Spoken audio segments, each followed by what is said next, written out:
Okay, we are just waiting for the committee to start. They're a little bit late, so we're going to tune into the House and just watch that for a little bit. New for his bread, but also for his wealth of knowledge. Also, Normer Lemire, a relative of mine who was a painter, an incredible painter. And if you ever see some of his work, you'll notice he had a very unique style. Mr. Speaker, I'm very happy to be back in the House. And I'm very happy to speak to Bill C-3, which would remedy an injustice to children of Canadians who were born abroad. This will help lost Canadians get back their citizenship. This bill... Okay, let's switch over. I don't want to listen to the block.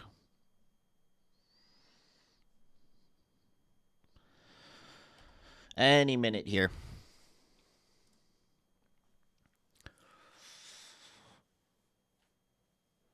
All right. This is meeting number 2 of the House of Commons Standing Committee on Access to Information, Privacy and Ethics. Conformément à l'article 108.3H de règlement, le comité tient aujourd'hui une séance d'information avec le commissaire au conflit d'intérêts et à l'éthique, suivie d'une séance d'information avec le commissaire à l'information. Today's meeting is taking place in a hybrid format pursuant to the standing orders. Members are attending in person in the room, and I don't believe we have anybody on Zoom. Before we continue, I'm just going to ask all the participants to consult the guidelines written on the cards on the table. These measures are in place to help prevent audio and feedback incidents and to protect the health and safety of our participants, including the interpreters. And you'll also notice a QR code on the card which links to a short awareness video. I'd also like to make a few comments for the benefit of the witnesses and members. Please wait until you're recognized by name before speaking. For those participating by video conference, we have none. Click on the microphone. If there is anybody on there, click on the microphone to activate your mic. Reminder that all comments need to be addressed through the chair. For members in the room, if you wish to speak, please raise your hand. And in saying that, I'd like to welcome our witnesses for the first hour today. From the Office of the Conflict of Interest and Ethics Commissioner, we've got Mr. Conrad von Fichtenstein, who is the Commissioner. Sir, it's good to see you. It's been a long time, but we're finally again in front of each other. Lynn Robinson-Dalpé, Director, Advisory and Compliance. And Melanie Rushworth is here again. She's the Director of Communications, Outreach and Planning. Commissioner, welcome to committee. You have 5 minutes for opening remarks. Please go ahead. Bonjour, Monsieur le Président. Comme vous avez mentionné, je suis accompagné par Lynn Robinson. Sorry, I had it on floor. It needs to be on English so we get translators. The Act are called public office holders. They fall in 2 categories. Those appointed to full-time positions are called reporting public office holders. They must follow the Act's general conflict of interest rules, plus its reporting and public disclosure provisions. This means they must give the Commissioner's Office detailed personal and financial information about themselves and, in some cases, their family. The Office keeps most of that information secret. However, we are required by the Act to disclose some specific information. We do that in a reductive form, and it will be posted on the registry, which forms part of our website. Those appointed to part-time positions are referred to simply as public office holders. They have to follow the Act's general rules, but they do not have reporting requirement. La confidentialité et la transparence sont... Confidentiality and transparency are both key to our work. Confidentiality encourages public officials to communicate freely and openly with us and to ask us for advice when faced with a situation that may put them in a conflict of interest. Transparency means that we are as open as possible with Parliament and Canadians. This helps ensure the credibility of the Act and its administration. Our work really supports three objectives. First of all, we foster public confidence that the actions of elected and appointed federal officials are free from conflict of interest. Secondly, we enable the most competent and qualified people to move in and out of the public service without any problems by helping them manage their conflict of interest. And lastly, we examine and report on allegations of conflict of interest that involve elected and federal appointed officials. Nos outils incluent l'entretien des. Our tools include a one-on-one interface with public officials, live educational sessions, online training, and investigations. A lot of the office's work is outlined in our latest annual reports that were tabled in Parliament in June. The report, under the Act, identifies 6 legislative changes that could help it function more effectively and administer the Act more efficiently. I suggest you allow the lobbying commissioner to step in front temporarily if there is no conflict of interest to a commissioner. I.e., if I get run over by a truck tomorrow, there's somebody to do my job, which would be the lobbying commissioner. Secondly, we add the notion of apparent conflict of interest to the general duties of public office holders in a way to avoid the appearance of conflict of interest. Third, to allow some assets to designate it as exempt assets if they pose no risk to conflict of interest. For instance, electronic trading funds pose no conflict, but they are prohibited under the Act right now. Fourth, to allow public office holders to participate in matters affecting their private interests of their friends and relatives if those interests are the same as those of members of a broad class of which they are part of. This would make the Act consistent with the Code. Fifth, to allow the Commissioner to approve outside of activity that don't conflict with public office official duties but are presently forbidden. For instance, teaching at university on a subject which they know something about. And sixth, raise the maximum administrative monetary penalties to stress the importance of the reporting requirements of the Act. Right now, they're extremely low and they look like traffic offenses. That's basically my presentation. I will be happy to answer any of your questions. Okay, thank you, Commissioner. As I said at the onset, it's been a while, and so lots to get caught up on. We're going to start our round of questioning with 6 minutes. I'm going to go to Mr. Barrett. You have the floor, sir. Go ahead.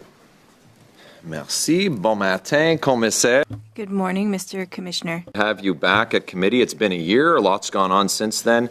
I'll get right to it. Canadians can see which companies a designated public office holder held shares or options in before entering office, but not the value of those holdings.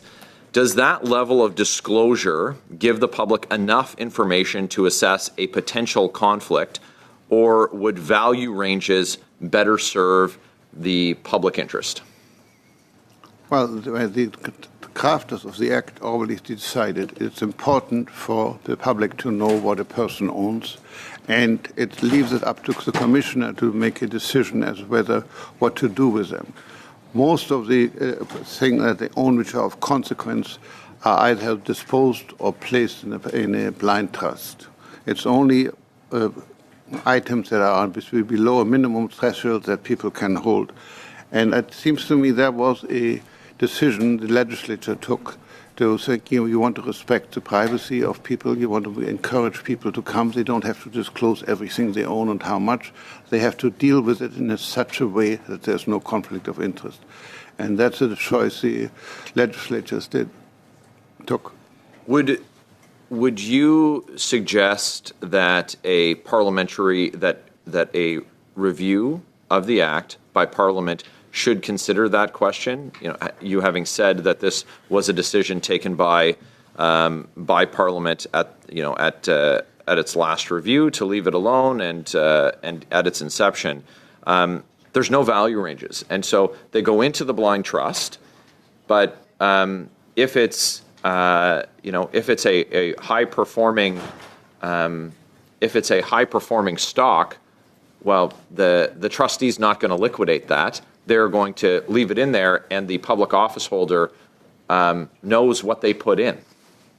Yeah, as you know, first of all, it's in a blind trust. The public officer has absolutely no idea what the trustee will do with it, and he cannot give him direction. So the trustees, most of them, will just hold it. They can trade, that's a privilege, obviously, and they will do, but they also have to account later on to the person who placed the things in trust. So the best course is to basically just a passive holder, and that's what most of trustees do. But they are not restricted to it. Then secondly, if the public office holders obviously knows what he placed in the trust, etc., and if he makes decisions that could be germane to what's in the trust, etc., in those cases we establish what's called a screen, and in effect we make sure that the decision maker does not make decisions regarding his very valuable asset that he has in the portfolio, which will be directly affected by his decision, and it is an asset that is specific. It's not part of general legislation or covered by legislation or covered by a class. You know. So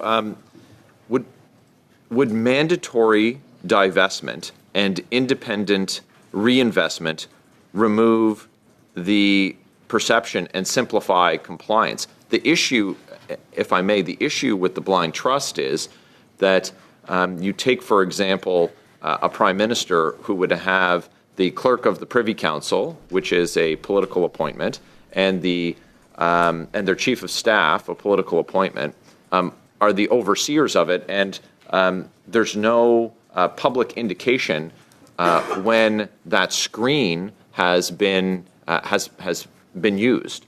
And so there wouldn't be a need for a screen if the funds were simply divested and then reinvested by an expert, financial manager. You're right, but it's a pretty simplistic solution, because you imagine you're suggesting that somebody who enters into public service sell all his assets, can increase a great tax liability, obviously, for that year, etc., and only then leave it up to a trustee to deal what's best, what he thinks the trustee thinks is best with the assets. It's something that can be done.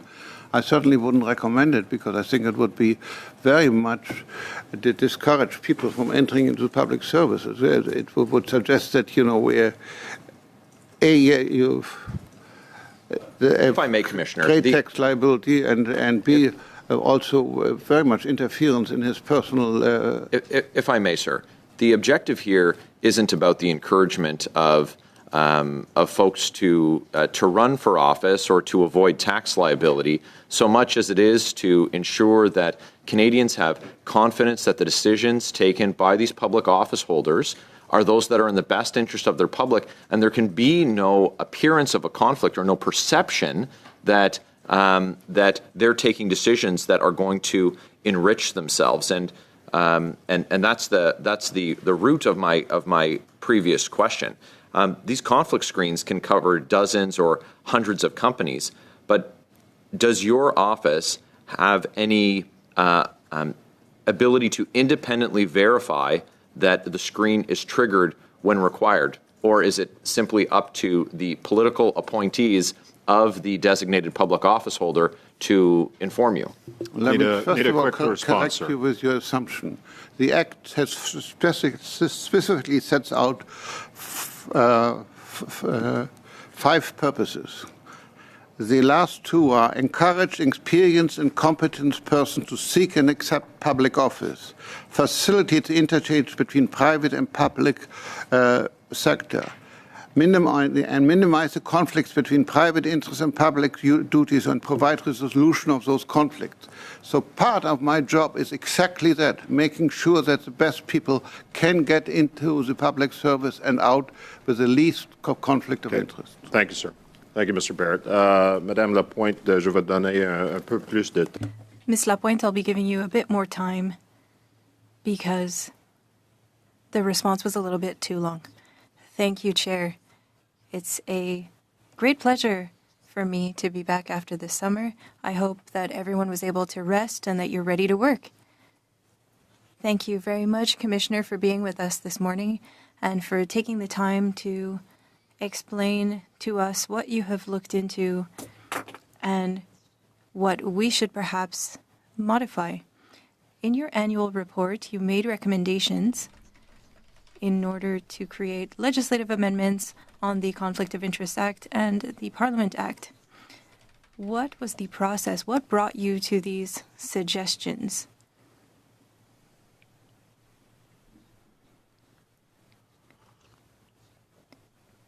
I have been in this role for a year and a half, and so I made recommendations on elected officials. I used as an example somebody working for government. They are qualified in a given topic. They want to share this knowledge and teach at the Université de Montréal or Ottawa U. The university says, great, come teach, but you need to become an employee member, even if you won't be receiving a salary. There's an agreement with unions that people who teach at a university need to be employees. But to do that would be infringing upon the legislation. Why not give that government worker the opportunity to share their knowledge with students? There is no conflict of interest there, but technically it would be against the Act. So what you're saying, Commissioner, is that if we are elected officials and we would like to share our knowledge at a university because we have been invited to do so, currently we are not authorized to do it? I'm speaking specifically of reporting public office holders. So part of a ministerial team, they are subject to the Act. They cannot accept another position, but they would have knowledge that they would like to share, and the university would like to receive them. There is no conflict there, but currently it is not allowed. Great. So that's something that you would like to see changed. Would you like us to review the legislation? I would like to request the discretion to decide whether or not there is a conflict of interest. If somebody wants to teach and isn't being paid to do so, and there is no conflict of interest, they simply want to share their knowledge, why couldn't they be allowed to do so? If that is something that could be done, and if it is a conflict of interest, I would have to refuse that. And what brought you to that conclusion to suggest that? What did you study to come to such a conclusion? It's not up to me to change the legislation. It is up to you. But in my yearly report, I wanted to bring that up. This is something that happens frequently, and I find it frustrating that I would not be able to approve such a case. Understood. So you would like to have more powers there? Yes, I would like to have the discretion to decide. In this case, I have to refuse it. Do you believe that the committee should examine a targeted review of the Conflict of Interest Act? I think that the legislation should be reviewed. I believe that the last one was done a few years ago. Microphone, please. In 2013, there was a 5-year review that was done only once after the legislation was created, and then there was no permanent obligation to review this legislation every 5 years. So it has happened once. But no amendments were made following that 5-year review because of government changes and other things. Thank you. I'm actually glad that NDP aren't on And the so committee. you Like, they can't be anymore. would like for us to look into the legislation and make amendments. Because it'll just go back to It needs to be conservative. updated.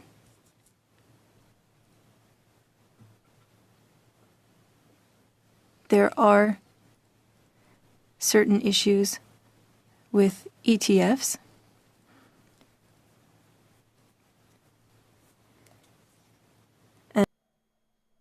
Oh, And there we go. this is currently an issue. If you have $100 or $1,000 in ETFs, that shouldn't change your opinion. You can't influence these companies, but currently, I would have to tell you to put it in a blind trust. Why?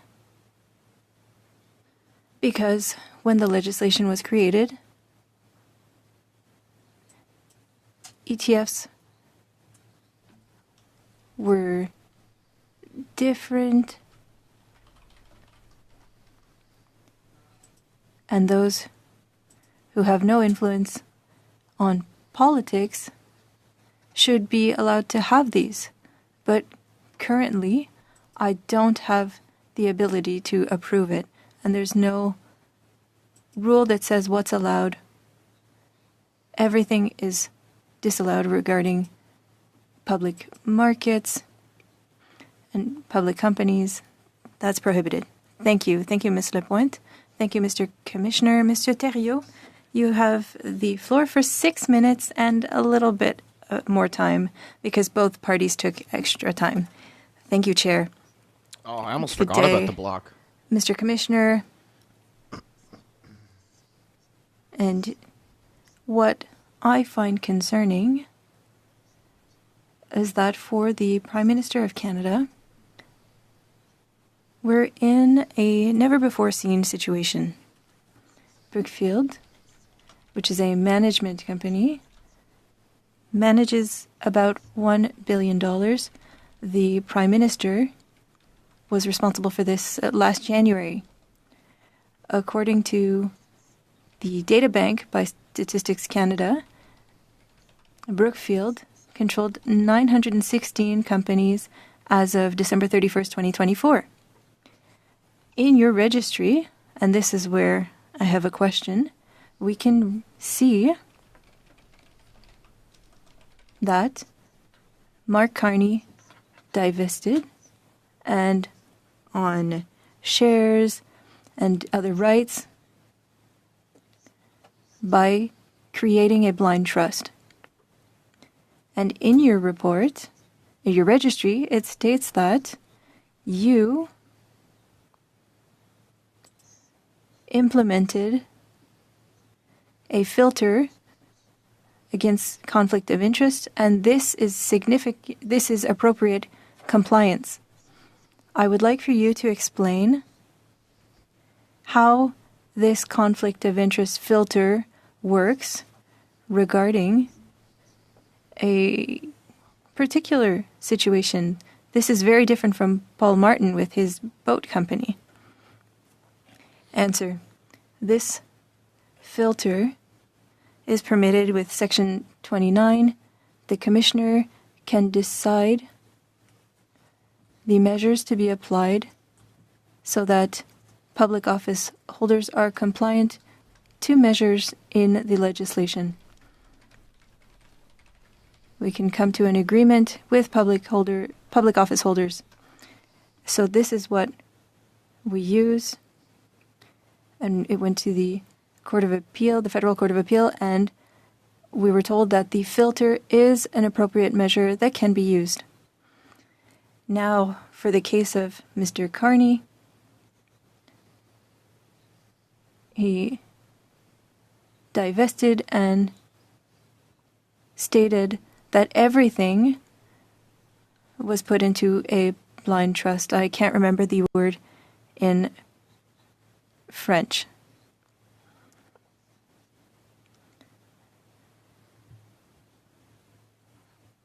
we want to avoid that there's a situation where a decision is made and one of his companies will know what to do in order to increase its value. And so that's why we created this filter. And every element presented to the Prime Minister needs to be assessed to see if there would be any issues. It'll have to be done by company. And then there might be cases where he would need to recuse himself. But if it's a general matter, it won't be necessary. But let's say that the Prime Minister needs to recuse himself 100 times because there could be a conflict of interest or appearance of conflict of interest. Is he seated in the right spot? I'm not asking you to respond, but that is a question that I've asked myself. Now, regarding minimal taxes at the global level, at the OECD, we want to avoid tax evasion by having a minimal percentage of 15% for multinational companies. These multinationals use tax havens in order to avoid paying taxes, and the country that hosts that would receive at least 15%. In C69, we adopted in June 2024 a legislation on minimal taxes that would start being implemented in 2025. The fiscal year started last year, and in November 2024, 2 months before the implementation of the law, Brookfield Asset Management moved its headquarters to the United States, and so it no longer needs to pay that 15% minimal tax. And at the G7, before going through the House of Commons, the Prime Minister decides during the G7 to exempt the United States because he transferred the headquarters to the United States and exempted the United States of that minimal global tax. Do you not believe that that's an ethical issue and could cause the appearance of a conflict of interest? And do you think that your filter could apply? Answer. This is a tax measure. It's Canadians have that the screen is being implemented and enforced properly. Well, let's be practical. Anything that goes to the Prime Minister for decision goes to either one of these men or both. They are in effect, the key holders for what gets on his desk and what he deals with. So they are the logical ones to make sure he does not get involved in these things. And I'm just talking about purely administratively. If you want to install the key people who determine who the last person, what goes to the Prime Minister are these two people. They, of course, have a whole... Well, sir, I understand that it's administered by the Chief of Staff and the Clerk of the Privy Council, both of whom serve at the pleasure of the Prime Minister. And so I'm asking you in the face of that, what assurance do Canadians have that the screen is actually being enforced properly? Are there any independent mechanisms that your office has to ensure that it, in fact, is being applied properly? Because their interest is the same as the Prime Minister. They don't want to run a house, see the Prime Minister whom they serve run afoul of conflict of interest. That causes both political and legal problems. They are there to make sure that he complies with the law. It is their duty. And they have been assigned that duty, and surely they're going to exercise in such a way that there does not appear or does not arise a conflict of interest. That's their job. So your answer is that the effectiveness of the screen rests on the Prime Minister's Chief of Staff and the Clerk of the Privy Council. right? I rely on the integrity of the senior people in government acting in accordance with the law, because it's in their interest and it's in the interest of the Prime Minister. Sir, is there are no independent mechanisms in place, correct? No, not at all. Okay. I have just, don't forget, it's not there. Each one of them has a whole body of people working under him. They've all been instructed. We have given them lessons on how to do, etc. When in doubt, they will consult with us. They are very keen to have that nobody can raise a conflict of interest. Well, and that's their job. Well, all I can say, no reporting, no transparency measures, no checks and balances. We're just left to take the word of Mark Carney and his two top advisors. I would say that falls short. Now, with respect to the ethics screen, Mr. Carney may participate in a discussion or a decision on a matter of general application or that affects interests of companies as a broad class of persons, unless those interests are disproportionate to other members. Now, disproportionate isn't defined in the screen, so what constitutes a disproportionate interest? Okay, first of all, what's a class? A class is a whole bunch of persons who are affected by have one thing in common, right? And let's say, a perfect example would be farmers. Yeah, what are they also? It's a class. They all. You can have a subclass. They're wheat farmers, etc. Then if one of them is disproportionate, let's say wheat farmers is probably a bad example, but if one member of the class owns 60% or so, and the other one, the other 40, then clearly that person who has a 60% interest in that group of companies is a disproportionate, and the screen would apply. I can't give you a specific, generic position because it depends on who we're dealing with and what the industry is and how widely or closely it is held. Did anyone understand what he just said? That's it, Mr. Cooper. Thank you, Commissioner. We are now going to go to Ms. Church. Go ahead, please, for 5 minutes. Thank you very much, Mr. Chair. Colleagues, welcome back. Mr. Commissioner, thank you and your office for your guidance and vigilance at all times. Just a few questions from me. First of all, when were the provisions that pertain to establishing a blind trust enacted? Was it at the outset of the Act? As I say, that Section 29 basically says that the Commissioner can determine appropriate measures with public office holders, and one of them we came up with is this screen. My colleague wants to tell me something. Section 27, which requires the divestment provisions, were also implemented at the onset of the Act, so in 2007. 2007. Thanks very much. And Commissioner, do you have a sense of how many blind trusts have been established, either annually, currently, or over time? I don't have the number, but my colleagues will have it. It's not very many. I think it's about 40. I believe there's about 22 of them that are, on average, established in a year. And would you be able to generalize the type of assets that you tend to see inside these trusts? No. What the office holder puts in the trust is everything that we is not allowed to have, right? There's mostly interest in companies, bonds and stuff like this. It's financial instruments.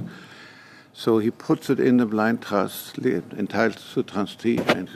But of course, he's not blind to the fact that what he put in there. And so therefore, in order to avoid that, people can't, I put it in the blind trust, but then can take advantage and take measures that increase the value of what was put in the blind trust. We have created this screen. It's not very often that there's a situation where it's, as my colleague pointed out. In your opening remarks, you mentioned how one of your objectives was not to discourage people from entering public office from a variety of backgrounds, particularly those with private sector experience. Would you agree that the profiles of the blind trust holders typically have some degree of private sector experience? Yes, well, yes, absolutely. Mr. Commissioner, could you describe the reporting requirements required of public office holders under the Act? Okay, why don't you walk them so, Lynn? So essentially, when a public office holder, a reporting public office holder is appointed, they are provided a confidential report that they need to disclose. So in there, they have to disclose information on their assets, liabilities, outside activities, corporations, any information that, in addition to that, any information that the commissioner may be used to provide some guidance. So family members that have interests or that have dealings with the federal government, friends that have dealings with the federal government. So all of that is provided in the confidential report. At that point in time, the office, an advisor in the office will review the disclosure and establish which requirements are required. In the case of assets or assets that are deemed controlled, divestment is required. In some cases, a reporting public office holder must also step down from private companies in which they are like director or president or chair. So all of these measures are reviewed with the reporting public office holder, and they have a period of time to comply with that. So essentially, there's a lot of information, very similar to what is disclosed by members of parliament, but there are more concrete measures that are required for them to comply with the Act. Great. You got 30 seconds. So just in summary then, what we have here is a tool that is commonly, maybe not frequently used, but commonly used, often with individuals with outside private experience coming into public office and with a system of regular reporting attached to it. Correct. Yeah. Thank you. Good summary. Okay, thank you, Ms. Church. Monsieur Thériault pour 2 minutes et 30 secondes. Oui, poursuivons It's 2 la minutes. réflexion. Je comprends ce que vous devez appliquer. Oh. Moi, ce que je Why is there cherche, no c'est... translation? Sorry, switching to English. Mr. Thériault, you have 2.5 minutes. There we go. Let's go back to what we were talking about earlier. I understand what you need to apply, but I want to look at the core of ethics, what should be. And I'm waiting on your office to give us suggestions regarding what should be.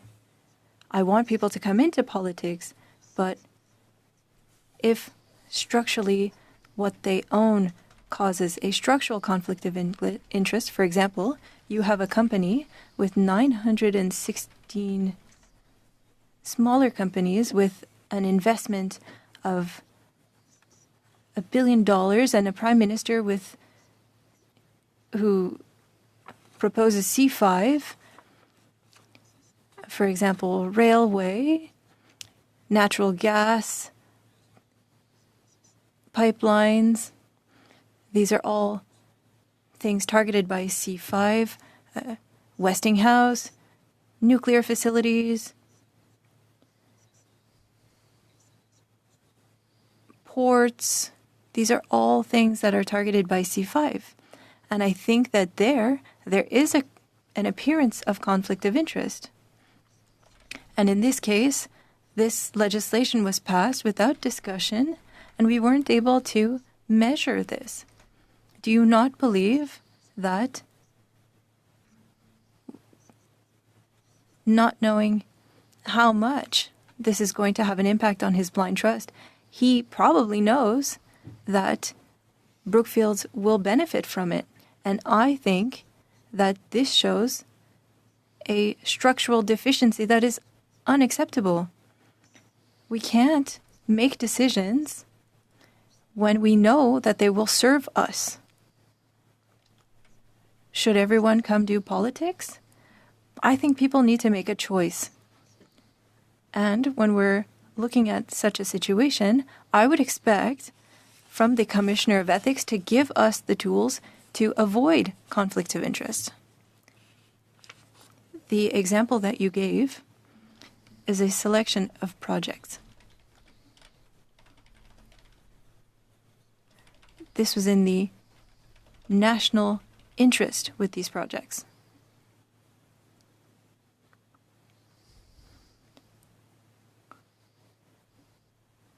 This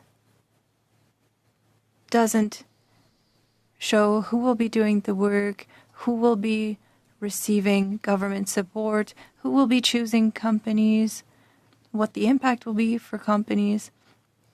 So we need to look at Brookfield, yes, but we are not at the moment of making a decision regarding who is going to benefit from all of this. We need to see what C5 will do, who will be chosen, which companies. At that time, those who are responsible for these screens will decide, is one of these companies going to participate? Is it Brookfield? These are all things that will be subject to the screen at that point. Currently, there is not a conflict of interest, and the screen does not apply. Thank you, Mr. Commissioner. Mr. Come on, back to Thériault, Barrett. that is the end of your time. We're going to move on to a third turn, 5 minutes for Mr. Hardy and 5 minutes for Mr. Abdelhak. And Mr. Thériault, we might have a bit of time for you to ask more questions, and I do have time. I have a question for Mr.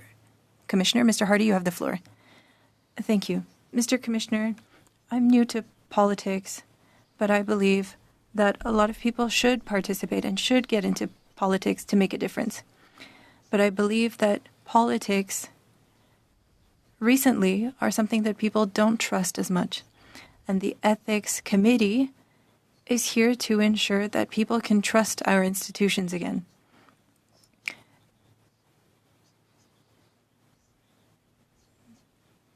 Knowing that a multi-millionaire is at the head of the country, do you believe that our current legislation would allow Canadians to understand whether or not this person is there for the right reasons and not just to help his company before moving back to the private market?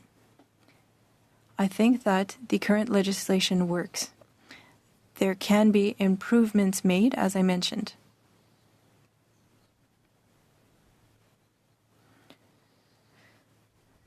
The issue is not with clear conflicts of interest, it's with the appearance of a conflict of interest.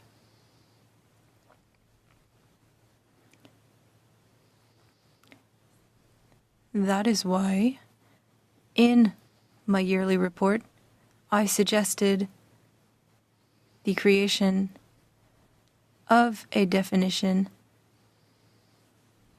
that needs to be respected in the case of an appearance of a conflict of interest. It is difficult to define and to apply, but I do believe that it is essential for that trust that you mentioned. There was the Oliphant Commission that looked at Mr. Mulroney and others, and in that report there was a recommendation, and it gave a definition of the appearance of a conflict of interest. Would you mind reading? The definition should be reviewed in order to encompass the appearance of conflict of interest regarding where a person who is well informed could have a reasonable perception that the ability of a public office holder would be able to take on, or rather, could have been tainted by a personal interest, their own personal interest, or by the personal interest of a family member or friend. Microphone, please. If people are wondering how things could happen, for example, with the Prime Minister, who's a multi-billionaire, who is at the head of companies, he is now making decisions very rapidly on the future of the country, but is also helping out companies that he owned. And so somebody should be able to verify this beyond his own cabinet.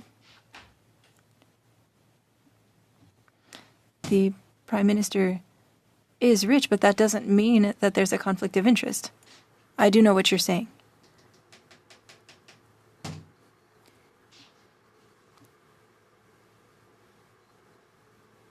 We can't only ban direct conflicts. We also need to look into the appearance of a conflict of interest. And that is why we need to adopt measures to avoid this. But firstly, we need to amend the legislation to make improvements and adopt a definition. So we would look into it if there are more and more projects and more potential conflicts of interest. How many people look into this to see if there's an issue, if it needs to be raised, if it needs to be analyzed?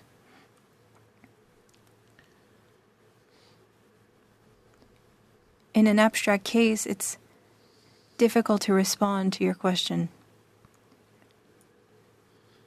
In a given case, we would look at the projects. Is it in the national interest or not? After that, who was chosen for these projects? And so there are decisions made regarding projects, and we need to see whether or not there are direct conflicts of interest or the appearance of a conflict of interest. But let's say there are 12, 15, 20 potential conflicts of interest. How many people will look into that? Can it happen quickly enough for us to intervene? Or is it something that we'll notice 5 years too late and everything will have changed and the problem will have had time to occur? Answer. If we adopt such a definition, we also need to adopt a process to decide whether or not it will be up to me. Will we increase oversight in Ottawa? Thank you very much, Mr. Hardy, Mr. Commissioner. 5 minutes. Go ahead, sir. Thank you. Alors, tout d'abord, merci beaucoup pour la présentation. Thank you for the presentation and welcome back. I've heard your presentation and about the letter. In our country, we need to encourage people with experience to have access to these decision-making positions. We need expertise in our different cabinets and government. That said, our committee will be looking into recommendations, and I would like to ask you a question. How do you see the study that our committee needs to do? Do we need to target specific recommendations? And you talked about context, but should we look at it more globally and review the process in its entirety? My recommendations are up to date and have to do with my concerns and things that it would be appropriate to change.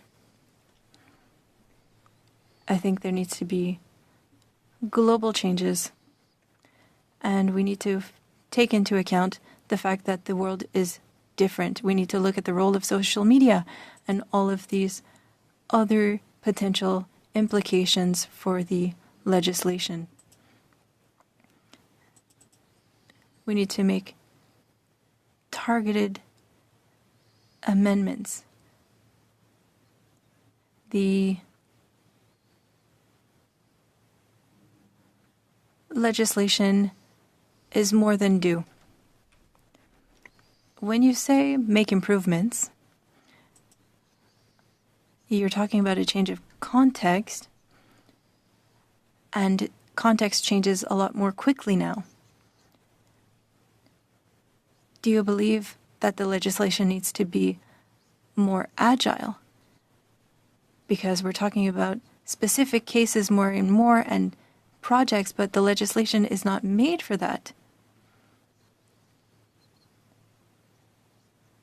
And we're looking more at appearances of conflict of interest now. It is up to you, parliamentarians, to see what the approach should be. My task currently is to observe and share shortcomings and things that I believe need to be changed.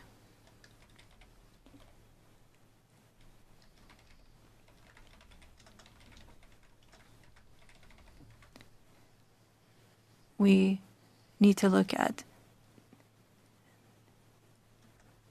how there is an office for lobbying and conflict of interest, and could things be seen together? I think all of these need to be looked into. Thank you.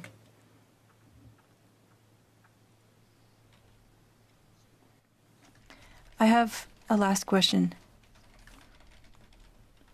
Will the scope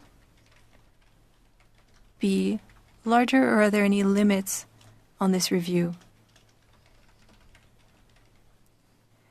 I'm not sure I understand your question. So regarding the review of the legislation, does it need to be on specific elements, or does it need to be globally reviewed? We're talking about whether things need to be urgent. Should the scope be larger or more targeted? That it comes back to my first question, actually.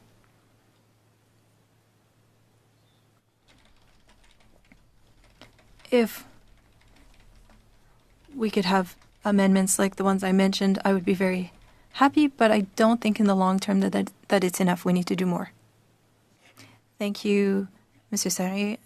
Mr. Thériault, you have 2.5 minutes if you'd like. Great. I would like to come back to that screen for conflict of interest. You implemented this because of the situation. And so, this has to do with the conflict of interest, somebody coming from the private sector that is not becoming a simple minister. That would be a different case. This is the prime minister that makes all of the decisions for the country. Your screen is administered, and it's not you that implements it. You're not the one who is in constant contact with those two people in cabinet. But do you not believe that somebody external should have to do this? And before giving someone the opportunity to use this screen, did you verify whether or not those people have a conflict of interest?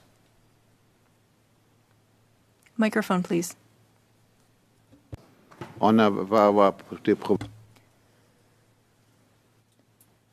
I'm speaking of at the office. I believe that conflict of interest screen was managed by you and not by people who are close to the Prime Minister, who are hired by the Prime Minister. Have you verified their potential conflict of interest? Was that verified before making them responsible for the application of the conflict of interest screen? That would be a conflict of interest for me. I cannot participate and judge at the same time.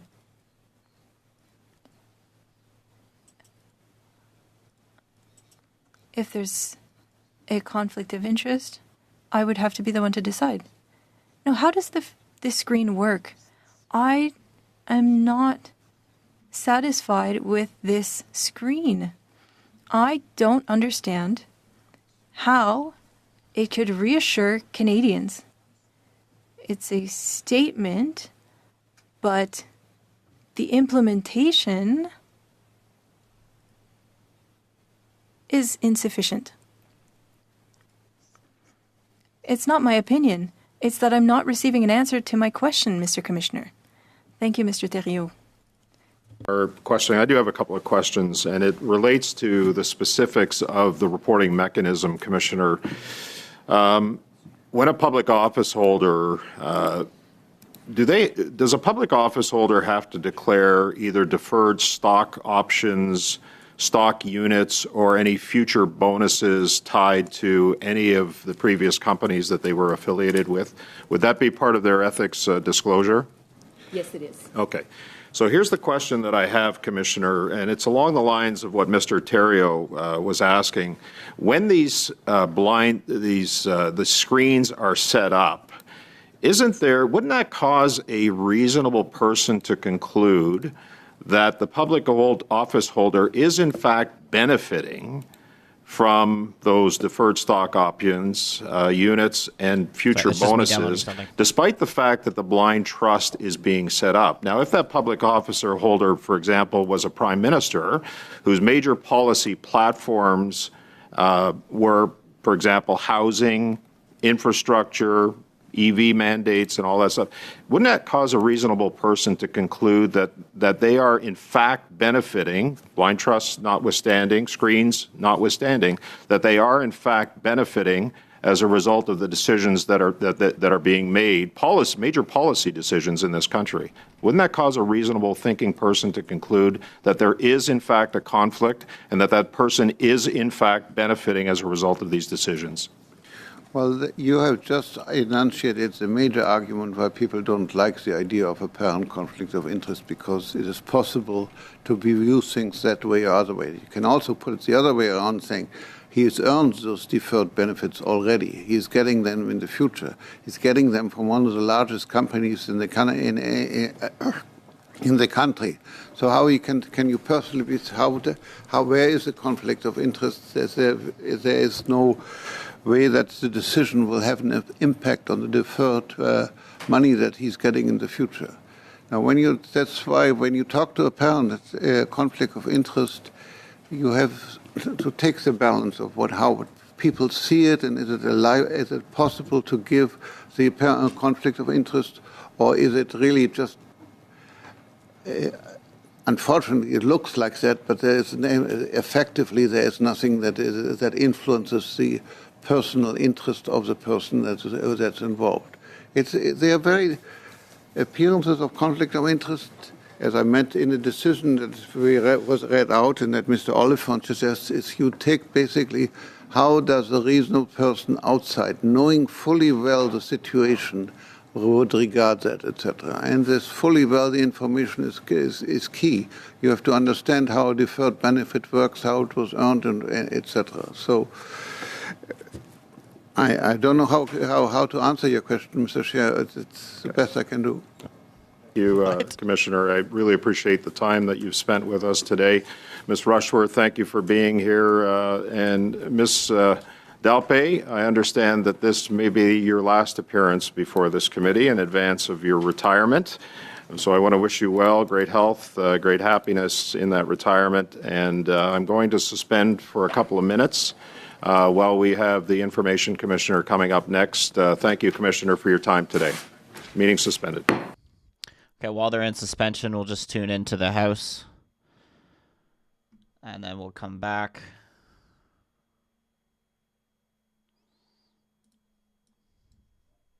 S245, which was heavily altered by the Liberals and New Democrats. Yet another classic example of Liberal Band-Aid-like solutions to a problem without considering the consequences. Citizenship is a connection to a home. It's loyalty to one's country. Canadian citizenship comes with a promise that anyone from anywhere can achieve anything if they are willing to work hard. By reducing the requirement to obtain citizenship, it threatens to undermine the millions of Canadians who have come for decades, fleeing persecution, violence, and war, or for those seeking to give a better life to their children than they had. It required a process, and it requires effort. It required planting roots in Canada and involving oneself in their community and engaging with their fellow Canadians. Each province within Canada has unique needs, has unique interests and identities, culture, and some with their own distinct language. One provision in C3 requires you to live in Canada for 1,095 days.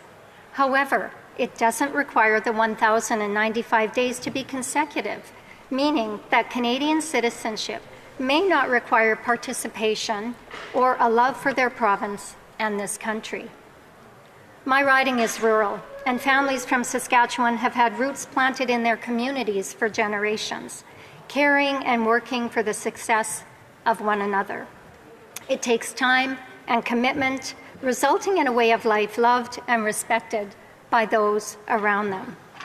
The West was settled by pioneers, people who risked everything, leaving the comforts of what was known to build a life elsewhere that could be better. The key here is to build a life. It's important that this experience is also shared by those seeking Canadian citizenship. Justin Trudeau spent years devaluing and trying to erase what makes up the Canadian identity, referring to Canada as a post-national state. Measures like the one set out in C3 devalue the importance of choosing Canada as a home with shared duties and responsibilities. While the Liberals had no clue and were unable to even guess as to how many people this change could affect, the Parliamentary Budget Officer estimates that if this bill passes, more than 100,000 new people will be granted citizenship in 5 years. At a time when Canadians feel that the healthcare system and our economy are more fragile than ever, the Liberal government wants to issue new citizenships without requiring that these people pay taxes, just to reside in Canada from time to time over the course of their lifetime, with no requirement that it be consecutive or accomplished within a time frame. And for those of descent, it can be passed to those who have never lived in Canada. Conservatives will always support positive changes that seek to correct issues to current legislation. That is why it is so difficult to support the bill in its current form. At the time this bill was introduced, not even the parliamentary secretary had read it until that same morning. This legislation seems to create more challenges than it solves. We owe it to both Canadians and newcomers to handle this fragile system with the utmost care. I fail to see that is what is happening with the last-minute communications from a minister to a parliamentary secretary when it was introduced. For example, let's talk about the backlog in citizenship applications.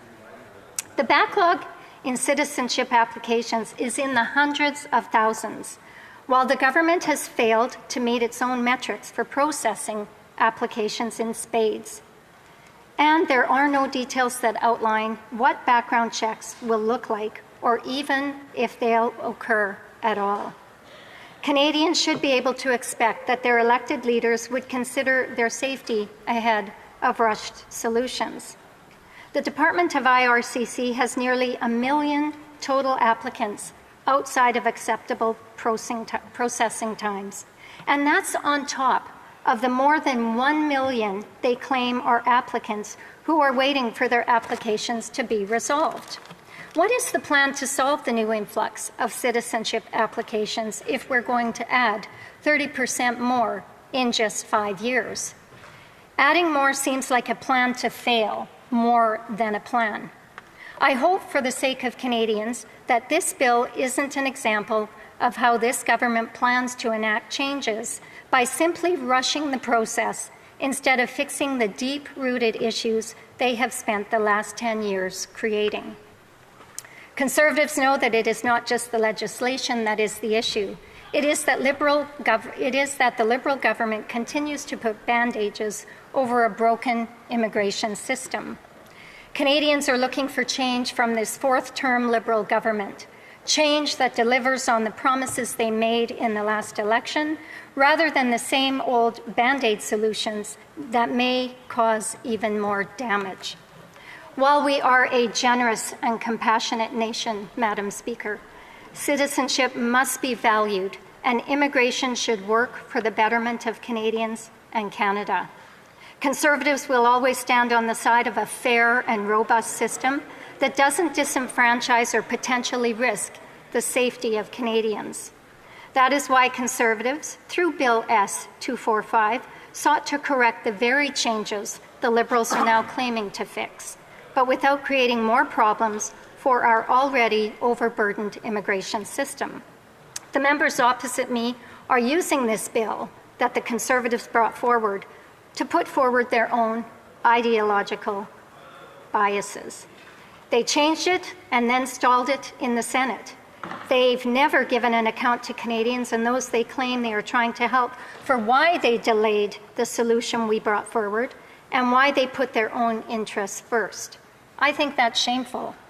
While they say this is because of an Ontario court ruling from June 2023, a ruling which they never appealed, it's now an emergency only because they haven't been able to propose a decent piece of legislation and get it passed in the last 2 years. Canadians deserve and should be able to expect better from their government. Okay. Good she's done anyway because the committee's back on. Well, I remember this lady. We grilled her last year. Et canadienne exerce ce droit en présentant plus de 200 right as quasi-constitutional. Every year, Canadians exercise their right of access by submitting over 200,000 requests for records under the control of government institutions. These requests often touch on topics at the heart of our democracy: how tax dollars are being spent, how programs and services are administered, how government contracts are awarded and to whom, and what measures are being taken to strengthen our economy, to name just a few. background materials I have provided, my role is to enforce the Access to Information Act using the full range of tools and powers at my disposal. For the past 7 years, I have investigated thousands of complaints related to access requests. I have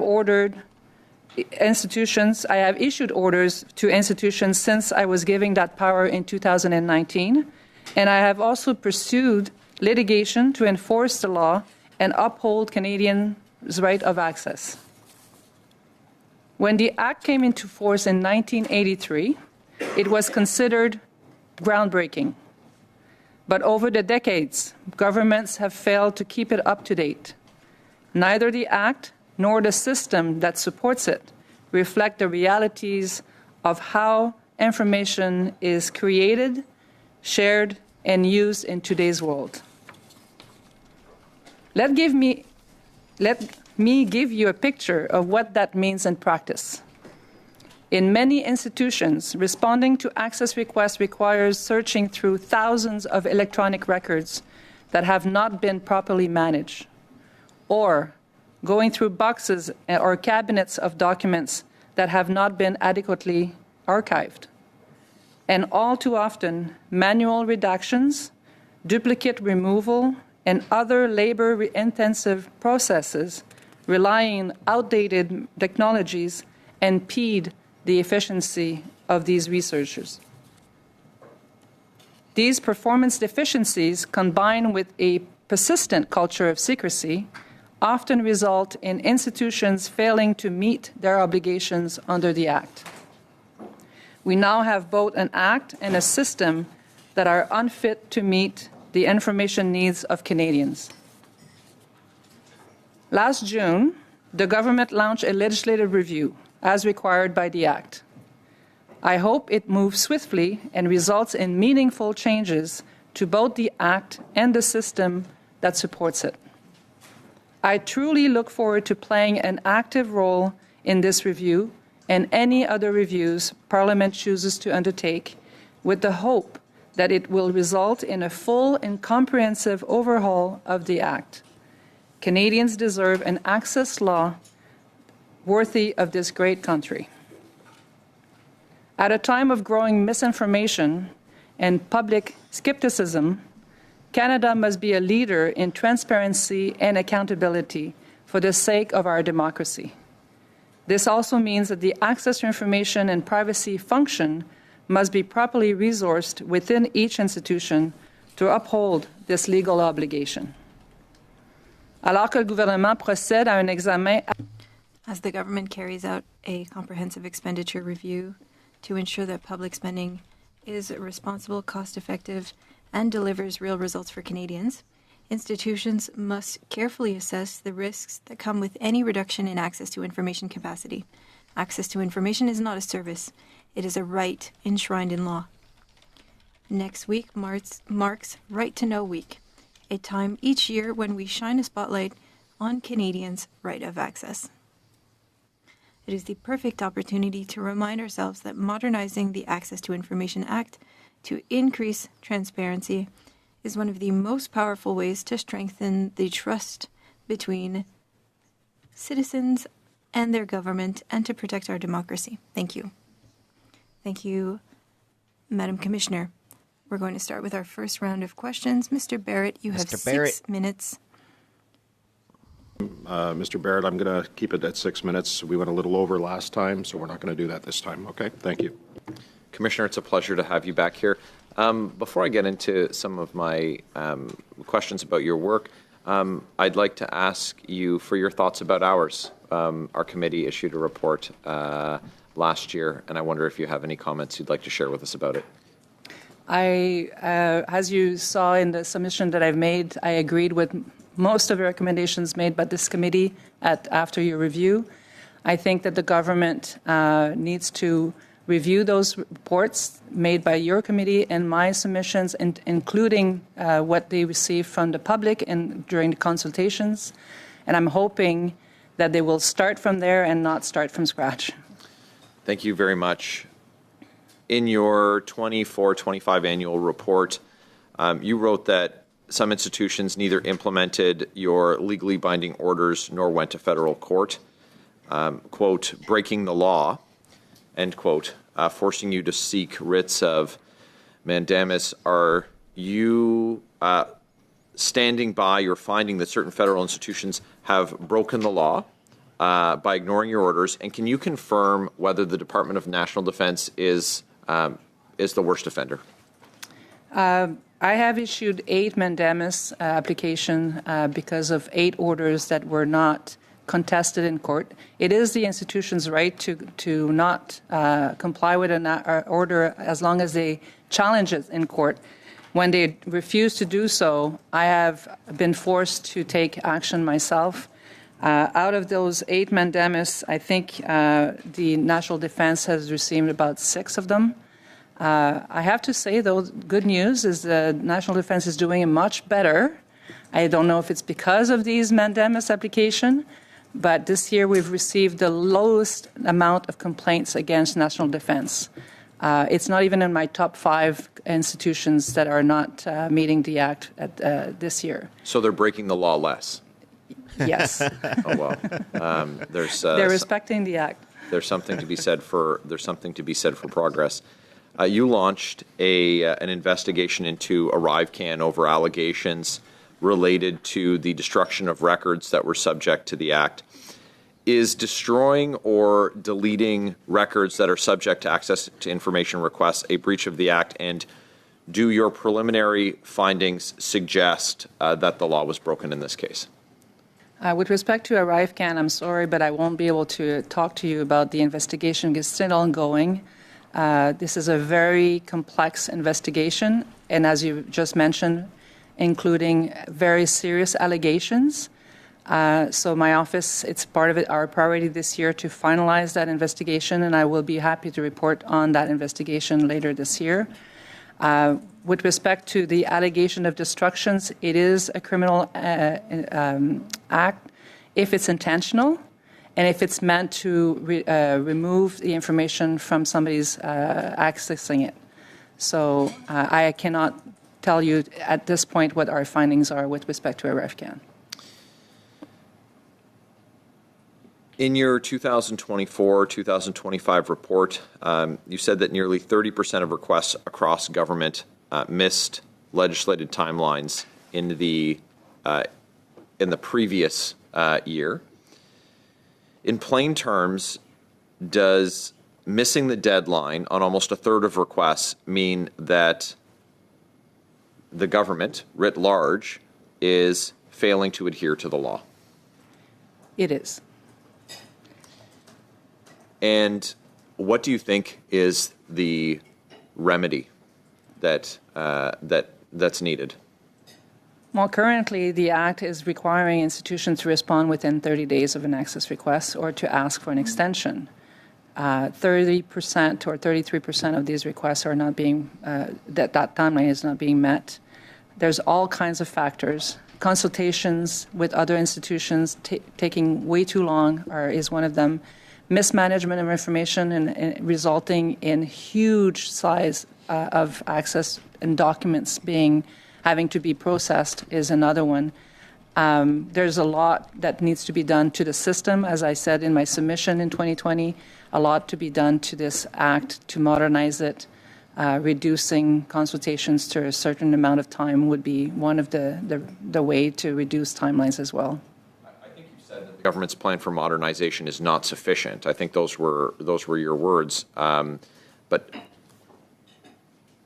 on the stick that might need to be used here, because I don't think that there's any amount of carrots that would move the needle. What do peer countries do? What is the harshest or most effective measure that's used for compliance in other countries? Are we an outlier here? It seems extraordinary to have a government that seems to be flouting this very important law. Unfortunately, I've met with other colleagues from around the world, and we're not the only one having issues implementing the Act. Whether or not we have a good, perfect Act, it's in the implementation that really we can see if a country is doing well.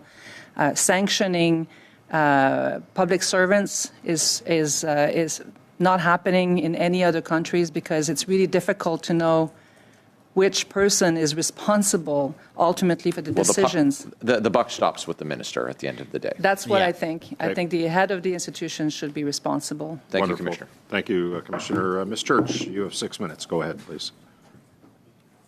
Thank you, Mr. Chair. Welcome, Commissioner. I'm interested in getting a little bit of a better sense of just the lay of the land. Can you talk to us or share your experience in terms of characterizing how the volume and maybe the size of the production has changed in the time that you followed access to information? Well, it is one of the issues is that when the Act was implemented in 1983, adopted, we were dealing with files, paper. It was easy to print what was really an official document and save it somewhere. Now we're dealing with a digital world that people are using emails to make decisions. People are using text. They're using Teams. They're using videos. I don't think that the Act it was meant for this amount of information, and basically people have been negligent in managing their information. There's a lot of institutions that don't have a maximized size of inbox, so people can keep everything. They don't have to clean up, and which is it's ridiculous. The amount of files that we see where somebody is looking for relevant information throughout 30,000 pages of documents, it's really not responding to the needs, like I said earlier. And we need to find a way to make public servants more responsible to manage their information. We need to find a way to use maybe artificial intelligence to remove duplicates. I was going to say AI. There's all kinds of technology out there, but right now it's not being used. And we are seeing files that are not reasonable in sizes in terms of requests. You mentioned the designation of an official document or an official record. Can you just describe what that encompasses?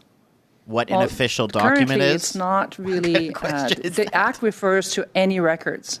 So if a document is not removed from your inbox and there's an access request, you have to provide that document. It's part of the record. But the policy under the Treasury Board of Canada is that you can remove transitory documents and you should keep documents that have business values. And that's really depending on the different decisions. Some people will keep, all the drafts that leads to a decision, especially if it shows the way that the decision was made. There's no, it's really a case by case, but right now I think a lot of people are keeping everything just to make sure that they don't, where there should be better policies and better directives, or maybe a legislative definition of an official document with respect to, so that people know what they're supposed to do and what their responsibilities are. So people are keeping more than they ought to out of a heightened concern around compliance. That's what you're saying. Sometimes, yes, and other people, you also have allegations that people are not keeping enough. Mm-hmm. And we do have some cases where a decision is made and you have difficulties understanding how come documents have not been created for those decisions. And that's also concerning. Well, you raised the point about technology, and that's obviously part of the challenge here with just the number of platforms, the types of technology that we're using for information storage, for basic communications in government. What are some of the ways that you think that a government could use technology better to improve information management and access to information? I'm not an expert, but I am sure there are ways to integrate artificial intelligence or technologies that will identify relevant information instead of every record that deals with one word. We had an example in my office when somebody asked for one word, and pretty much all the documents we created had that one word, so you cannot process that. So we have to find ways to work with technology to remove duplications. We have to find ways to better manage that information. That's not my expertise, but I'm sure that the government should definitely hire more IT specialists to determine those. And there's some countries that have already implemented some of those technologies. So we should be looking at what are the best practices out there. Are there countries that you would point us to right now for those best practices on advanced technology Again, this solutions? is an IT question. I know Australia is one of the countries that is using AI a lot more than that I've heard from other the places. But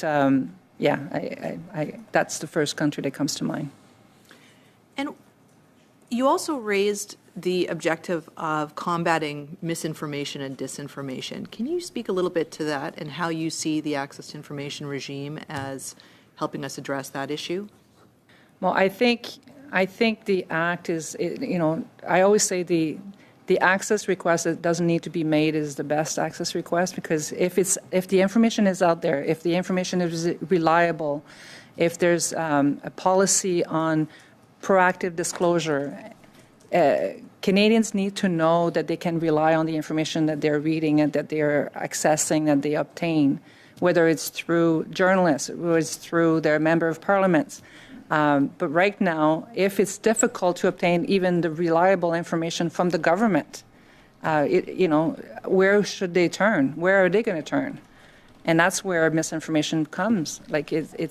We are doing such great job. The public service, is providing advice based on facts and statistics, and that information should be out there. We shouldn't have to respond to ask for it. Thank you. Thank you, Ms. Church. Thank you, Commissioner. Monsieur Thériault pour 6 minutes.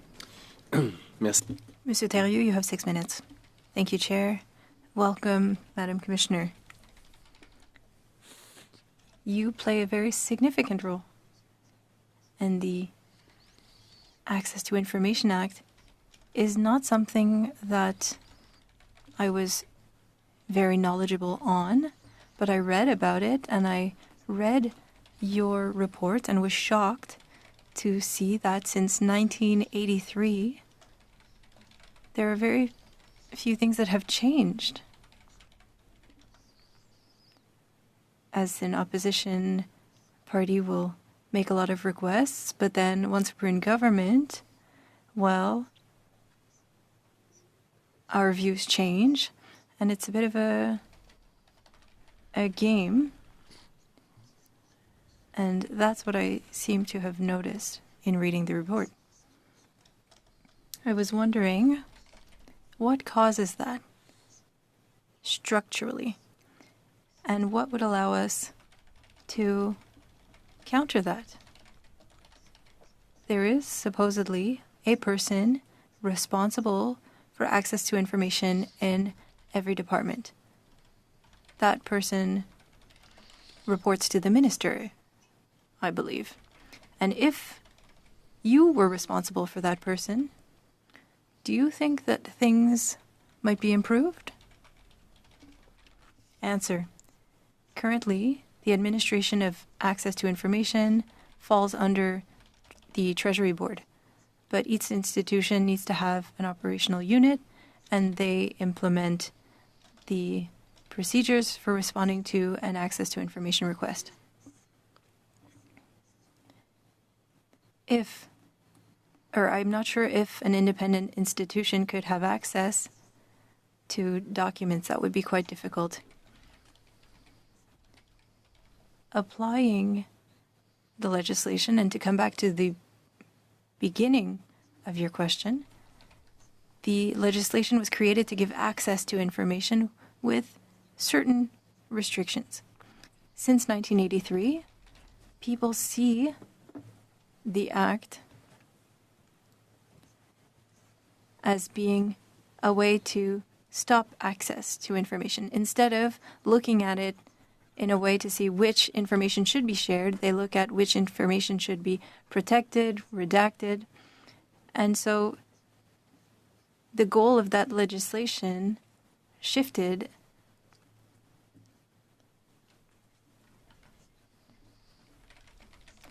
Having a central unit in government could potentially help with the administration. In Alberta, for example, they have a centralized unit, a team, but they still need to verify things with the minister, and so it is still up to the leader of that institution to decide. So I'm not sure that it would make a big difference. What needs to change is the culture at government, and there needs to be a culture of transparency. People need to realize that sharing information is a good thing, that it's a good thing for parties to have access to information for public debates. It's positive for democracy, but I think that people are afraid and they hide behind the access to information legislation, and that's why it's not a perfect process. So for people to understand, you're saying that I could make a request with a given department and they could give me the information, but currently I'm told to do an ATIP request and they know that it's going to take forever.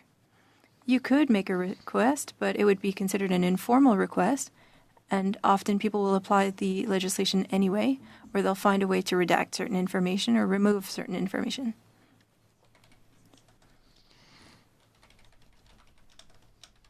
But they should want to give you as much information as possible so that you can understand a decision that was made, that you can understand something that was implemented, what the services are. And often, information is removed, so you might not trust it, because you might wonder, why is that information being hidden? So it's a culture of being opaque instead of transparent. This comes back to what I was saying at the beginning.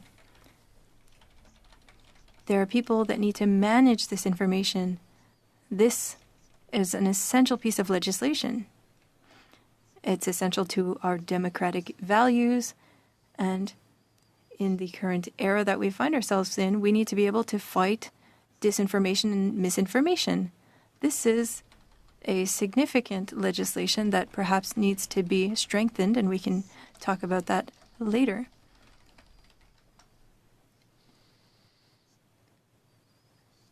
I can't believe that departments don't have someone to manage a request.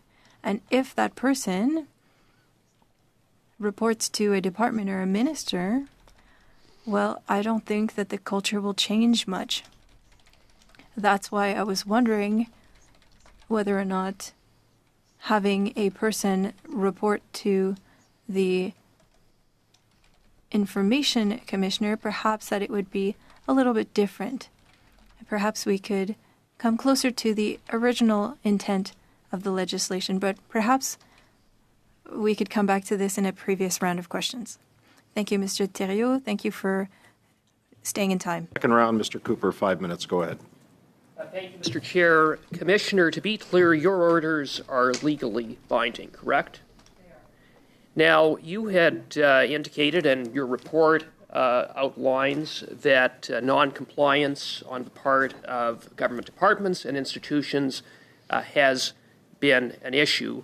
So those government departments and institutions that are not abiding by your orders are breaking the law, are they not?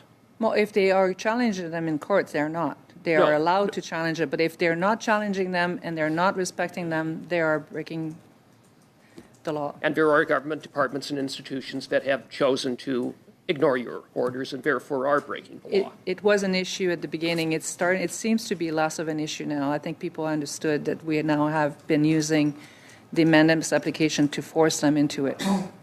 Now, you indicated in answer to Mr. Barrett that your office has been forced to bring not one, not two, but 8 applications for writs of mandamus to force non-compliant, law-breaking departments and institutions to abide by the law. Now, going to federal court is costly, it's resource-intensive, is it not?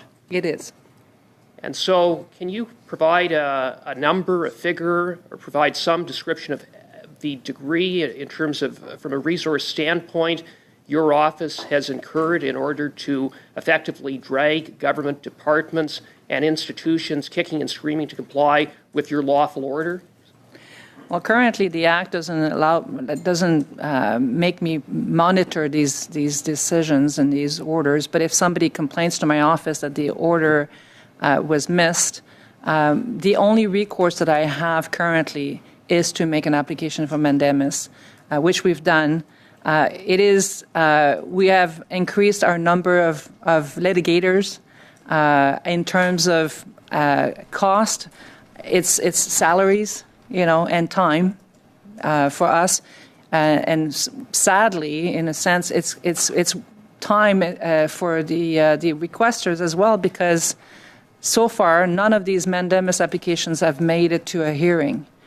The institutions have always responded before we were able to get a judge to listen to our application. So basically, it's been just extra time to the institutions to respond. But it's fair to say it is resource intensive. Yeah. Okay, thank you for that. And on March 7th, 2025, you wrote to then President of the Treasury Board, Jeanette Pettipas-Taylor, expressing concern about this pattern of non-compliance and had requested that the minister issue clear and unequivocal guidance to institutions subject to the Act of their legal responsibilities, including complying with your orders. Did the minister issue such guidance? She did. She did. Okay, thank you for that. Now, is it fair to say that your office faces a persistent and severe funding shortfall? Well, this year we were looking at a deficit of $600,000 based on the collective agreement that were negotiated and for which money that we didn't receive. But because of the review that the government has launched, we've decided to absorb that deficit. And we're not, I can't say that we're in a situation where we don't have sufficient funds, but we are definitely just enough to, we're managing our resources as best as we can based on the current situation in the government. Thank you. And in 2024, Cooper, your mic. submitted an off-site proposal to Cooper, Mike. $400,000 in permanent funding to maintain current resource levels. What happened with your request? It didn't go anywhere. The minister did not respond? The ministers did not respond, no. Okay. Shifting back That should be a fine. Your orders for the right to go to the federal court for a review for those departments and institutions that apply for a review. The standard at the federal court is de novo, of a de novo nature. Now, your predecessor, Suzanne Legault, stated that there was, quote, no incentive for institutions to provide sufficient reasons to establish that information warrants not being disclosed during investigations, and for those reasons recommended removing the de novo standard. Do you agree? Quick response, please. It's a very tough questions because there's positive and negative on both judicial review and de novo review, and I would be happy to provide you some submissions in writing if you want on that. Or maybe there will be another round. Maybe we can come yeah. back to it, okay? Or the submissions. Because it's a up to Mr. complex. Cooper. Okay, thank you, Ms. Menard. Monsieur Sarret pour 5 minutes, s'il vous plaît. Monsieur Sari, for 5 minutes. Thank you, Ms. Maynard. You are very welcome to this committee. This subject is very interesting. And it's interesting at different levels of government. But I would like to start by saying that there's an increase of information, and so there are more access to information requests. So more information to share, more things to authorize, and especially with the collaborative tools that we have now. Now, I would like to know what you think. The non-compliance regarding the legislation, is it based on that, receiving a request and responding to it, and sometimes it is impossible to offer that information in 30 days. It's the process that is more complicated, especially when elements need to be redacted. Answer: the legislation states that if an extension is requested, the institution has 30 days to make that request. But often, access units don't have enough information in those 30 days to know how much extra time they're going to need. As you said, the number of pages can be significant. We often see units in a department that don't respond in the 30 days to an access to information request.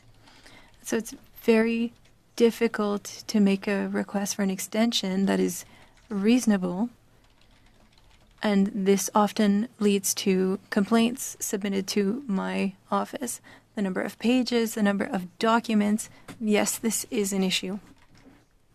But is it because of the access to information legislation, or is it because of the mismanagement of those documents? I would like to come back to this matter of mismanagement. As a government, we can try to be efficient, and I'll be coming back to the use of AI, as my colleague mentioned. I don't see you talk about that in your report and in your recommendations, but is this something that we should focus on in order to make improvements?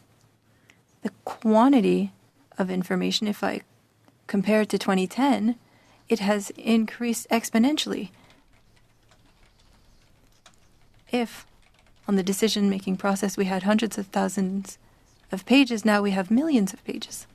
So, should we use AI? Should your office recommend its use? AI is not a tool that we can use if we haven't correctly managed information from the start. The tool can be used in order to remove duplication and to find information. But if there is so much information that has not been correctly managed and we don't know where the information is, the tool won't necessarily be helpful. And so to start, we need to better manage the information and then examine the use of AI.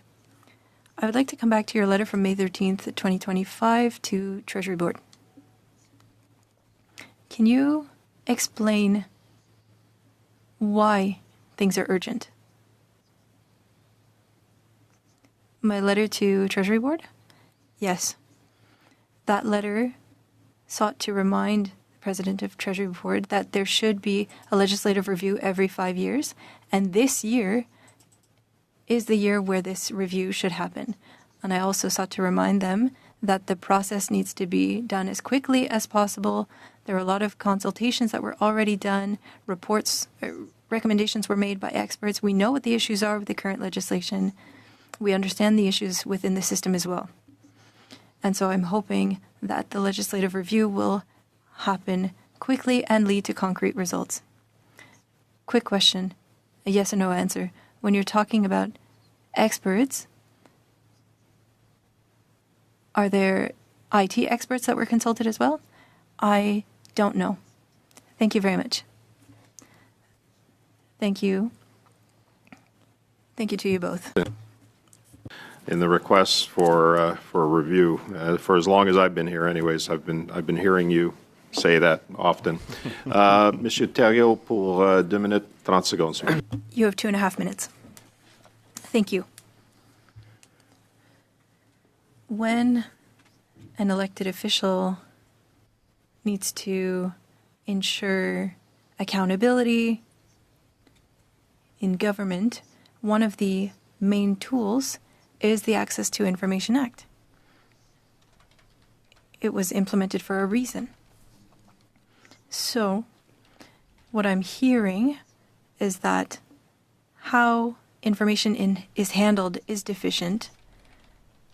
Documents aren't being classified properly. It takes too long, and so the legislation needs to be amended. And what would you like to see changed? What are your priorities? It doesn't matter if you only give a couple, but what do we need to focus on? I'm sure you've got ideas. Yes, I sent in submissions in 2020 on opening legislation to the cabinet of the Prime Minister, because currently they are not subject to the legislation, so reports from those offices are not accessible. This also should apply to entities that work for government, and so if taxpayer dollars are used for services, these companies should be subject to the Act. Cabinet confidences currently are not revised by my office. We cannot see them. And this is something that should not be excluded from the legislation. This is often an exclusion that is applied on documents, and there's currently no one who can see these documents. I can't see it, a judge can't see it. I'm not saying that these documents need to be accessible, but there should be a process to review these documents to ensure that the legislation is being applied correctly. There should also be limitations regarding consultations within institutions. Currently, institutions have 30 days to respond, but there's no timeline on institutions that are consulted internally. And so this leads to a lot of delays regarding the implementation of the Act. So exemptions, exclusions, there are a few things that need to be looked at. Thank you, Madam Commissioner and Mr. Thériault. Mr. Hardy, we're going to start the third round. You have 5 minutes. Thank you very much. Thank you, Madam Commissioner, for being with us. So your directives are mandatory. departments need to follow them and give access to information to everyone, correct? Microphone, please. Yes. Are there any that don't follow your recommendations? The legislation allows them, if they don't agree with the order, to bring the matter to court. They have a certain time to do that, but if they don't, they need to respect the order. It's happened in a few cases where they didn't bring this to the court and they did not respect the order, and so I had to take steps in order to force them to respect the order. It's happened a few times. It's happened with National Defense and with other institutions. What happens when you decide to take them on? I imagine that eventually they will be forced to act, or are they just slowing things down? They're going to give it to you eventually, but they're slowing the process down. For cases that made it to court, we did not make it in front of a judge because the institution responded to the request before receiving a court order. So the issue was solved in that matter. Is that a strategy, do you think? So instead of having a system that is clear and accessible and transparent, we're abusing the system and trying to find ways to slow it down and decide which documents are going to be given. You're supposed to have access to information in 30 days. If you don't, you can file a complaint with my office. And once the office makes a decision, we expect the institution to respect that decision, or we'll take the matter to court.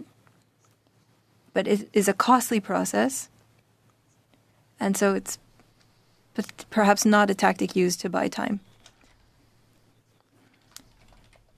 Access to information is important. Everyone wants to know what's going on, and people trust their governments less and less. Do you believe that we should fund these efforts more so that Canadians can trust our system and so that you can do your work correctly?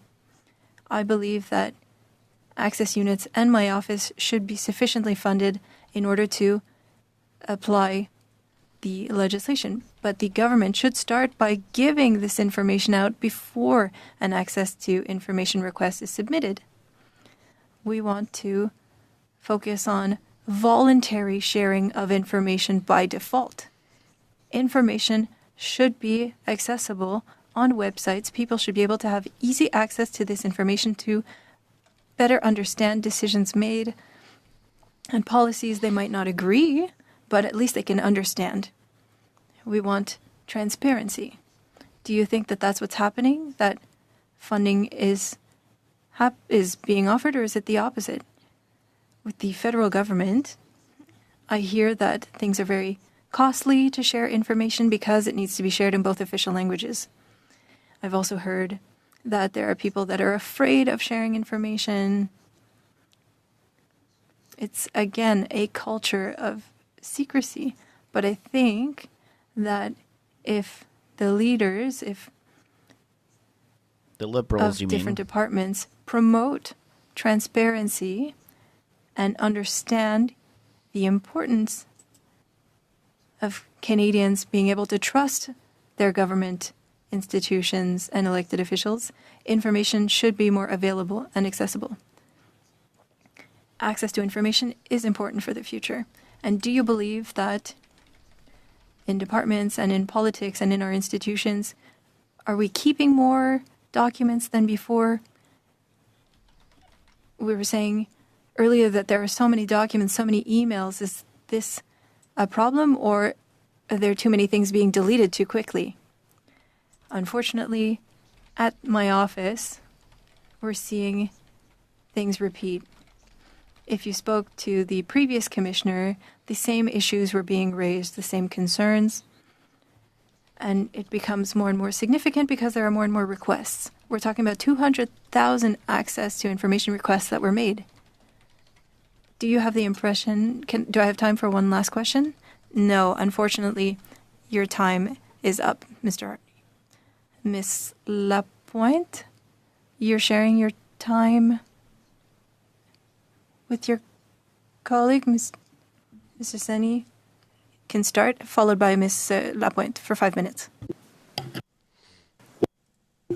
Madam Commissioner, I'm a new member, so excuse me if I don't. Oh, we know. You guys are all new. Our legislation compared to the other developed countries like England, Australia, New Zealand, and USA, how comparative are we?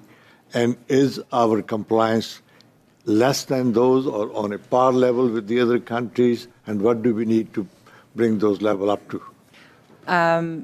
Our legislation is now, there is one institution that reviews legislation, and they will rank them compared to other countries. And I think Canada is now 58 out of 109 legislation. So we're kind of in the middle. Our act is not the best in terms of its accessibility and transparency and the level to which it's the institution that it's applicable to. One of the place that I like comparing ourselves to is Scotland. Scotland has a very progressive legislation. The commissioner over there has also the authority to monitor institutions and how they're doing, which I don't. There's a lot of also legislation that allows the Office of the Information Commissioners to do outreach and education, which I do, even though it's not my act, because I think it's important for people to understand what their rights are and how it's applicable. The implementation of legislation is really hard to monitor because it's within the administration of the government. And each institution is doing differently. So we have institutions that are doing really well and others are not doing as well with the same act. So this is something that's, so far, there's not a lot of tools out there to say which countries is doing better than others. But interestingly, like in Brazil, they don't have an independent commissioner, but every access request is on their website. Every time that it takes to respond to an access request is available. There's some tools out there that exist, and every time I see something like that, I tell TBS because I want them to compare and to see what best practices exist.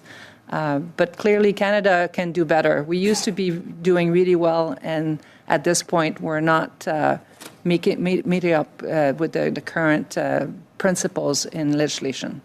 Madame Lapointe, 2 minutes, 10 secondes. Merci beaucoup. Ms. Lapointe, thank you very much. Thank you for responding to my colleague's question regarding those countries. So you talked about the requests made every year. What is the evolution of the access to information request? You've been a commissioner since 2018. Every year it increases by about 20%. So every year there are more requests, and every year my office receives about 3 to 5% of those requests as complaints.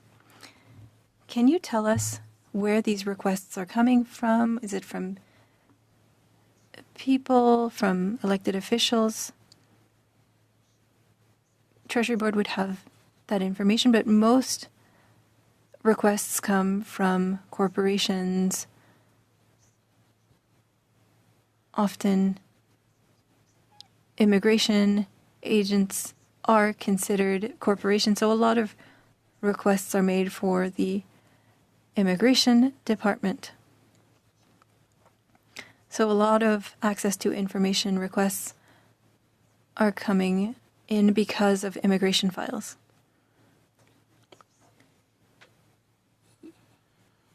The legislation was created in 1983.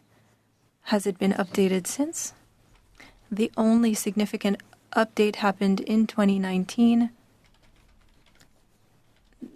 The Act itself, legislation exclusions were not reviewed, but I was able to give orders. Before 2019, commissioners were only able to make recommendations. And earlier, you and colleagues mentioned that because the information is found on different means, before it used to be paper documents, how are you able to manage all of the documents? I could imagine that if we're looking for information that's quite general, is it the way that the access is requested that it will lead to a lot of documents needing to be reviewed? If the request is very vague, often institutions will try to reach out to the person requesting the documents and say to them, if I am to respond to this request, you are going to get millions of pages. So they ask for the scope to be made clearer. Sometimes people do not want to change their requests. And currently there is a measure in the legislation so they can ask me in order to not respond to an unreasonable request in that the information requested would be too significant. Thank you. Mr. Thériault, you have the final question for 2.5 minutes. Thank you, Chair. You're very nice today. You talked about a list earlier. Do you have anything to add to it? For those who are listening to us, they might not have read your report.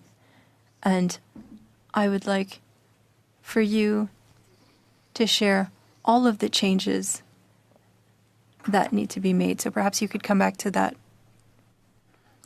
There are a lot of improvements that could be made.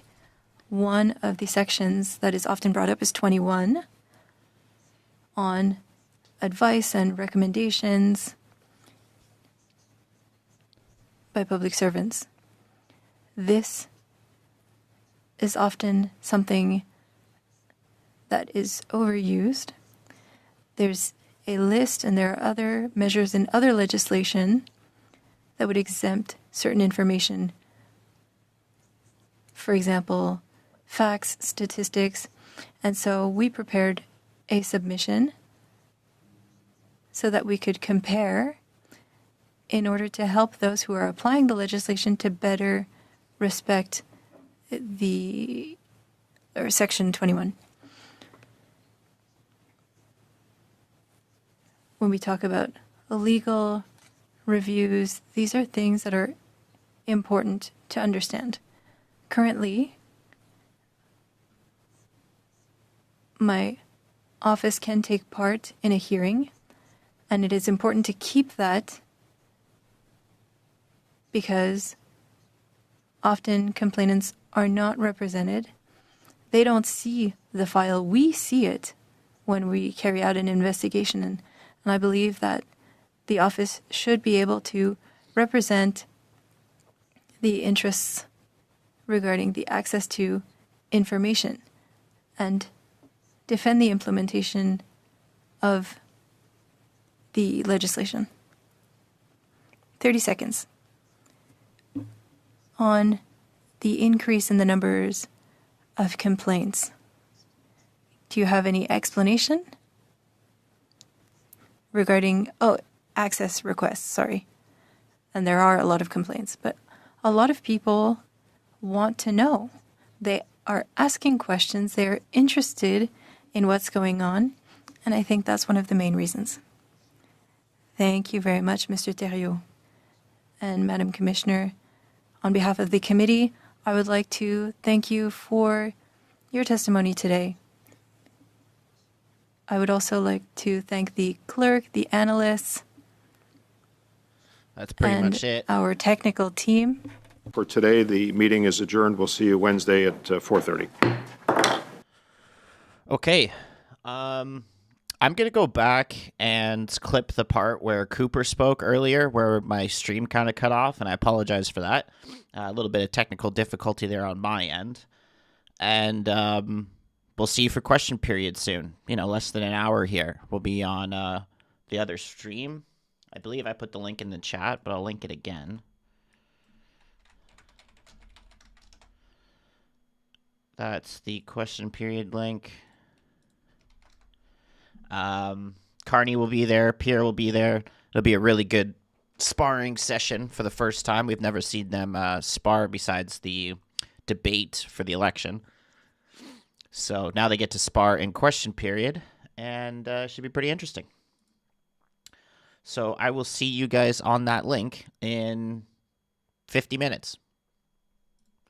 And thanks for tuning in. Thanks for watching. I appreciate you guys with the... there was a super chat from Joe and Raven with the gifted memberships. Really appreciate you guys. Thanks, Chris, for tuning in and modding. And we will see you guys shortly. And he failed in that debate, yeah. Yeah, Carney probably won't last longer than 10 or 15 minutes before he goes and gets his ministers to start answering questions instead of him. So, but we'll see. We'll see. Anyway, I'll see you guys soon.